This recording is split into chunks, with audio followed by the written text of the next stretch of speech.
70 साल में बने हुए बाग उजड़ जाएंगे। हमारे खेत जो हमारे पुरखों ने कभी किसान सभा के झंडे पर, कभी किसान यूनियन के झंडे पर, कभी पगड़ी समाज जट्टा के झंडे पर लड़ाई लड़ी थी, खातेदारी ली थी, वो खातेदारी चली जाएगी इन कानूनों से। आज से 13 साल पहले मैं जिला परिषद का मेंबर था। मैं गांव में गया जब खाड़ा घटिया बन रहा था भारतीय जनता पार्टी के राज में। मैंने किसानों से कहा कि ताश मत खेलिए, खाड़ा संभालिए, दोबारा बजट नहीं आएगा, खेत वीरान हो जाएंगे। वो किसान परसों मेरे पास आए कि खाड़ा बनवाओ। मुझे 13 साल पहले मेरी कई भी बात याद दिलवाई कि कामरेड उस दिन आप सही कह रहे थे, उस दिन हम चेत जाते तो आज हमारे खेत में पानी होता। किसान नौजवान साथियों, मंच पर बैठे लोग पिछले 4 घंटे से यह कह रहे हैं इस कानून से बोने वाला, पैदा करने वाला और खरीदने वाला बर्बाद हो जाएगा। अदानी और अंबानी के खाते में सारी चीज चली जाएगी। तुम समझो कानून क्यों आया। बेईमान एक कानून लेके आए थे कई दिन पहले। उस कानून का नाम था एफडीआई। एफडीआई से बाजार कब्जा नहीं कर पाए तो उनके पेट में दर्द हो गया। ये कह रहे हैं कि कोरोना के काल में लेके आए कानून। समझिए, बीजेपी का आदमी अनपढ़ बहुत तगड़ा है। इन बेईमानों को एफडीआई आने के बाद बाजार काबू नहीं आया, पता नहीं चला कि बाजार में जोर की चीज कौन सी है।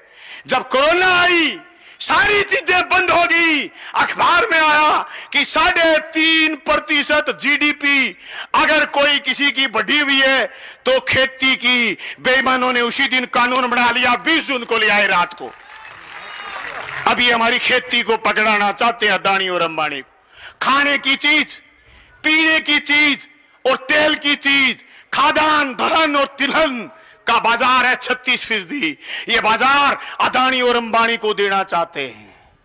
आपको ये सोचो कि मोदी जी के तो टाबर ही नहीं है, छोरा ही को नहीं बापड़ा गए के करागो, वो तो मोडो है। एंग आगे पाछे के है, एंग अदानी एक अंबानी दो लाल है बेईमान गए।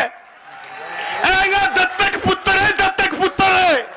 वो आगे खातर लाग रहे है भाई। जगह की बजावे, जगह की खावे बाजरी, बांगी बजावे हाजरी। वो आगे हेलीकॉप्टर में चढ़ियो फिरो, वो आगे जहाज में चढ़ियो फिरो 2014 में। वो कारो दिन पुट्ठो लावांगा, 2 करोड़ नौकरी देंगा, अच्छा दिन लावांगा।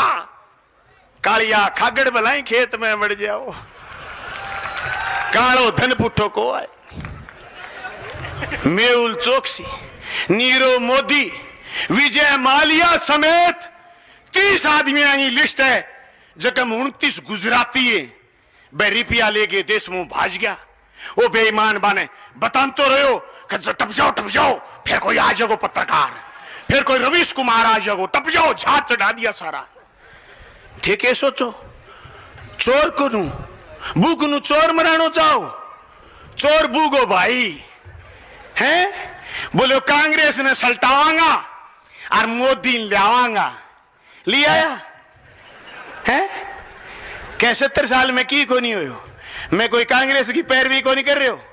कांग्रेस जब पैदा हुई, जब आज संघर्षों पैदा हुई और जो संघर्ष छोड़ दियो और आरएसएस के आपके पेट में पालनी शुरू करी, भ्रष्टाचारी लोगों लिया तो देश सल्ट गया। पर सल्टा अपन भी दिया। अब क्या लोकसभा में पूछे क्या कांग्रेस 70 साल में क्या करो, गल्ला बैठे एक एमपी बोलो बता ना दियो बेचे को।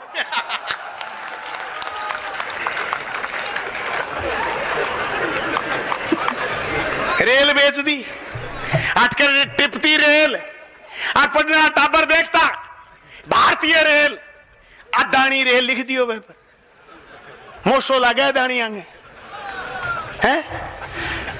तेल क्रूड ऑयल का भाव सब मंदा, पर 102 रुपया कर दियो, 102 रुपया पेट्रोल। अब बेली गम गया फेसबुक पर क्या चाहिए, क्या रुपया लीटर हो जा, वोट तो मोदी नहीं देगा, अजय दे दो। अरे बाबा 100 करके छोड़ कोई हो। ये तो धन्य है देश का किसान, खड़ा हो गया। अन टालको, बालको, नालको, इस्पात की कंपनी, सिंदरी को इस्पात, सीमेंट की कंपनी सारोडंगो बेच दी। क्या छोड़ा को नहीं, कह नहीं दोगा तो फिर भाई नाम अदानी और अंबानी। एक नारा लगाते थे लोग कि टाटा बिरला की जागीर नहीं, हिंदुस्तान हमारा है। उस समय किसी व्यापारी को देश की कोई भी चीज 49% से फालतू नहीं दी जा सकती थी। आज सारी की सारी चीजें 74%, 92%, 100% दे दी। नौजवानों, अगर आप रीट की तैयारी कर रहे हो, अगर आप मास्टर लगना चाहते हो, अगर आप लेक्चरर बनना चाहते हो, तो मोदी सरकार अगला निशाना लिए बैठी है, सरकारी स्कूल बेचेंगे। मैं आपके बीच कह रहा हूं, मैं राजस्थान की विधानसभा में मैंने 2 बजट देखे। केंद्र की समरी आती है, जीएसटी के बाद राज्य का बजट कोई मायने नहीं रखता। सीधा पैसा सिर्फ तेल को छोड़ करके सीधा पैसा दिल्ली जाता। दिल्ली ने हमारे राजस्थान के 12,000 करोड़ अटकाए बैठे, लेकिन हर मद में पेयजल से लेकर, शिक्षा से लेकर, चिकित्सा से लेकर हर क्षेत्र में उन्होंने बजट काटने का काम किया। दलित, पीड़ित, आदिवासी, अल्पसंख्यक, किसी का भला केंद्र की सरकार की किसी कलम से नहीं हो रहा। मैं राजस्थान की विधानसभा में जब राज्यपाल के अभिभाषण पर बोल रहा था, मैंने राज्यपाल महोदय से पूछा था कि तुम मान लो केंद्र के आदमी हो, वो तीनों बिल आप हमारे पास नहीं करोगे, पर राजस्थान की सरकार ने 5 एकड़ तक की जमीन का एक बिल पास करवाया है, एक कानून पास कराया कि 5 एकड़ तक की किसान की जमीन नीलाम नहीं होगी। बेईमान, वो बिल भी गोड्डे के नीचे दबे बैठे। इनके पेट में दर्द हो रहा, इनके पेट में दर्द हो रहा कि ये गरीब के छोरे, दलित के छोरे, अल्पसंख्यक के छोरे, पीड़ित के छोरे, ये कमेरे के छोरे आईएएस कैसे बन गए। 12 तो पहले घुसा दिए बैकडोर एंट्री से, 30 का विज्ञापन फिर आ गया। जो छोरे और छोरियां आईएएस बनने का सपना देखते हैं, कम से कम फेसबुक पर लाइव आके माफी मांगो कि आपने कभी मोदी जिंदाबाद लिखा हो। बेईमान ने 30 का विज्ञापन निकाल दिया, 12 पहले ले लिए, 1200 आईएएस बनाएगा। राज पर कब्जा सिर्फ वोट से नहीं होता, संविधान पर कब्जा करना चाहते हैं, संविधान दोबारा लिखना चाहते हैं। इनकी साध्वी बोली थी प्रज्ञा ठाकुर कि संविधान दोबारा लिखेंगे। ये इतने अनपढ़ है, इनको संविधान का क्या पता नहीं है, फिर भी कह रहे हैं दोबारा लिखेंगे, क्योंकि पूंजीपति के एजेंट है।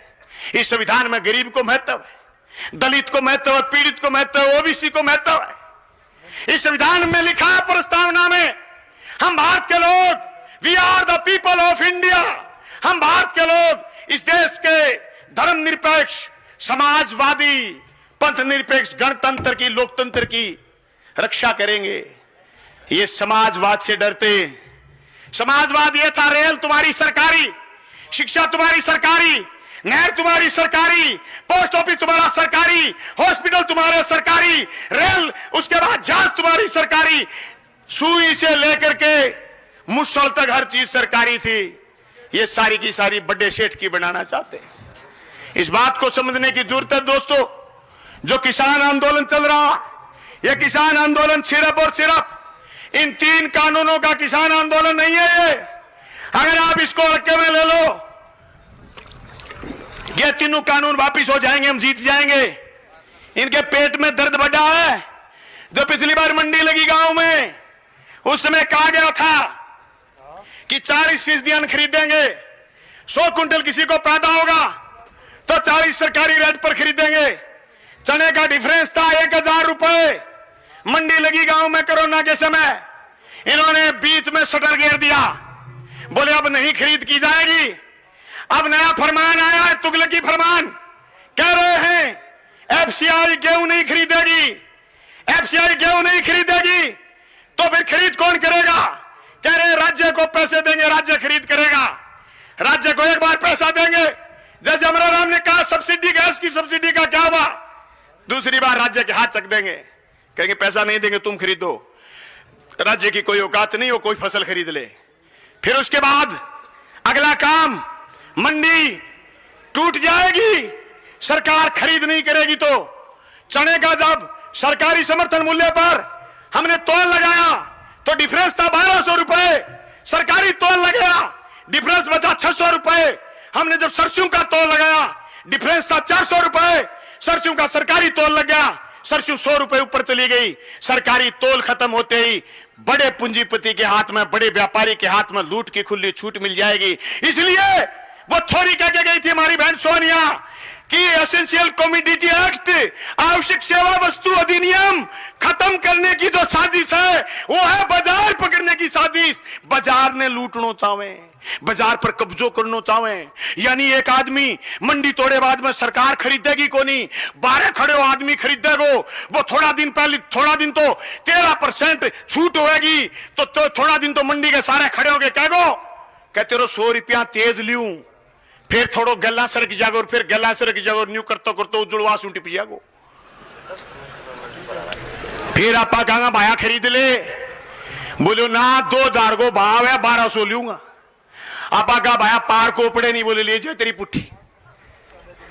भाई गंगा के किनारे चला जाएगा, अपने कहेंगे भाई खरीद, क्या को गंगा में घेर दे नहीं तो 1200 में लूं। वो है भैया रोड़ो, डर है वो राजा राम मीले सिंह बारह पग को दरे नहीं मने बेरू है, चार बिनाओ बैठे पड़े झाड़ के बरगा आ रहा है, किसान पंचायत हो नहीं रहा कि सुहार सूर करी नहीं। मैं तो बीमार हो गया भाई, बीच में चले गए 12 और ए लोग बैठे बैठे हैं भाई, 30 लाख लोग मूवमेंट में, करोड़ों लोगों का समर्थन है भाई। आंदोलन आसान काम नहीं। मैं रामगढ़ की धरती पर एसबीआई बैंक के सामने गोरखाना और बुकरका बैंक के बीमा की मांग को लेकर के 39 दिन सड़क पर रहा था। मुझे चेस्ट इंफेक्शन है, वो आंदोलन मुझे घाव देके गया शरीर में। योगेंद्र यादव जो इनके आंदोलन के साथी हैं 10 दिन हॉस्पिटल में एडमिट रह गए, चेस्ट इंफेक्शन हो गया, 200 लोगों की कुर्बानी हो गई। अरे कोई कह देने से आंदोलन नहीं हो जाता, कोई इनकलाब बोल देने से भगत सिंह नहीं हो जाता, और कोई दाढ़ी बजा लेने से रविंद्रनाथ